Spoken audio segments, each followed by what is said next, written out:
کیا یہ لوگ کہتے ہیں کہ اس پیغمبر نے قرآن اپنے دل سے بنا لیا ہے؟ کہہ دو کہ اگر میں نے دل سے بنا لیا ہے تو میرے گناہ کا وبال مجھ پر، اور جو گناہ تم کرتے ہو اس سے میں بری الذمہ ہوں۔ اور نوح کی طرف وحی کی گئی کہ تمہاری قوم میں جو لوگ ایمان لا چکے ان کے سوا اور کوئی ایمان نہیں لائے گا، تو جو کام یہ کر رہے ہیں ان کی وجہ سے غم نہ کھاؤ، اور ایک کشتی ہمارے حکم سے ہمارے سامنے بناؤ، اور جو لوگ ظالم ہیں ان کے بارے میں مجھ سے کچھ نہ کہنا، کیونکہ وہ ضرور غرق کر دیے جائیں گے۔ اور نوح نے کشتی بنانا شروع کر دی، اور جب ان کی قوم کے سردار ان کے پاس سے گزرتے تو ان سے تمسخر کرتے۔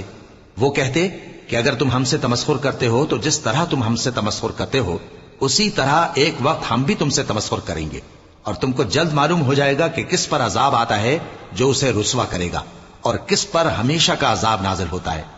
یہاں تک کہ جب ہمارا حکم آ پہنچا اور تنور جوش مارنے لگا تو ہم نے نوح کو حکم دیا کہ ہر قسم کے پالتو جانوروں میں سے